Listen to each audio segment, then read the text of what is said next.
Եթերում Ռուսարմինֆոյի ցերեկային թողարկումն է, տաղավարում Աննա Շլեպչյանն է։ Բարի օր։ Համաեվրոպական քաղաքական դաշինքների անդամ հայաստանյան 6 քաղաքական ուժեր համատեղ նամակով դիմել են Եվրամիության ղեկավարությանը, ահազանգելով երկրում ժողովրդավարության մտահոգիչ վիճակի եւ քաղաքական ճնշումների մասին։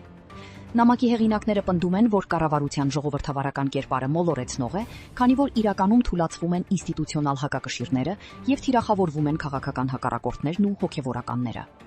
Մատնանշվում են ավելի քան 50 քաղբանդարկյալների արկայությունը, հայ եկեղեցու դեմ արշավն ու անկախ մեդիայի նկատմամբ գործադրվող սահմանափակումները։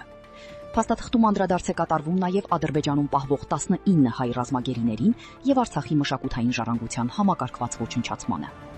Կուսակցությունները կոչ են անում եվրոպացի առաջնորդներին Երևանում կայանալիք գագաթնաժողովի շրջանակում չանտեսել այս իրողությունները եւ հավասարակշռված շփումներ ունենալ նաև ընդդիմության ու քաղաքասարակության հետ։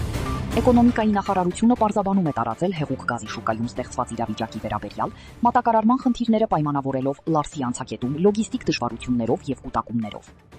Թեև գերատեսչությունը պնդում է, որ հանրապետությունում ամբողջական դեֆիցիտ չկա, սակայն լցակայաններում արդեն իսկ նկատվում են վառելիքի սուր պակաս եւ երկար հերթեր։ Զուգահեռաբար արձանագրվել է գների կտրուկ աճ։ Հեղուկ գազի 1 լիտրի արժեքը որոշ բնակավայրերում հասել է 300 դրամի։ Նախարարությունը հավաստիացնում է, որ պատկան մարմինները մշտադիտարկում են իրականացնում սպեկուլյատիվ գնաճը բացառելու համար եւ հորդորում են քաղաքացիներին չտրվել խոճապի։ Այժմ աշխատանքներ են տարվում ներմուծող ընկերությունների հետ շուկայի բնականոն մատակարարումը հնարավորինս արագ վերականգնելու նպատակով։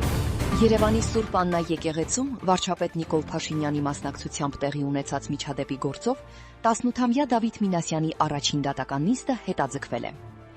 Փաստաբան Լուսինե Մարտիրոսյանի խոսքով պատճառը երիտասարդի առողջական վիճակի կտրուկ վատթարացումն է։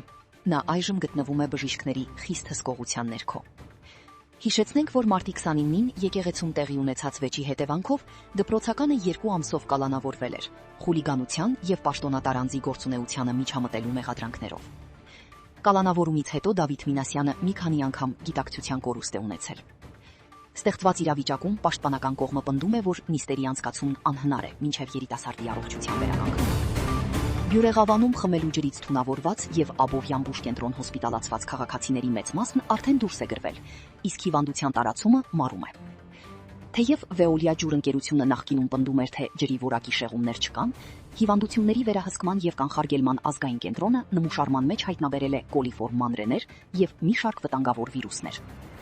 Զանգվածային թունավորման դեպքի առթիվ քննչական կոմիտեում արդեն նախաձեռնվել է քրեական վարույթ անվտանգության պահանջներին չհամապատասխանող ծառայությունների մատուցման հատկանիշներով։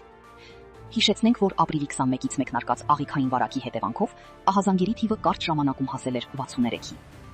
Մարզային իշխանությունները եւ բժիշկները հավաստիացնում են, որ նոր դեպքեր չեն արձանագրվել։ Վաղ ապրիլի 29-ին Երևանում կազմակերպվող Պարի միջազգային օրվան նվիրված միջոցառումների շրջանակում ժամը 14-ից 17:30-ը կարգելվի Հանրապետության հրապարակի շրջանաձև երթևեկությունը։ Կրթության, գիտության, մշակույթի եւ սպորտի նախարարությունից նաեւ հայտնում են, որ փակ են լինելու Ամիրյան Զաքյան, Արամի Աբովյան, Արամին Ալբանդյան, Տիգրան Մեծմելիք-Ադամյան խաչմերուկները, Վազգեն Սարգսյան փողոցը։ Պարի միջազգային օրը ժողովրդական երաժշտության եւ Պարի ազգային կենտրոնը հանդես կգա Արի Պարի տոնական նախաձեռնությամբ։ Շուրջ 4000 պարողների մասնակցությամբ միջոցառման նպատակն է հանրայնացնել հայկական պարարվեստը,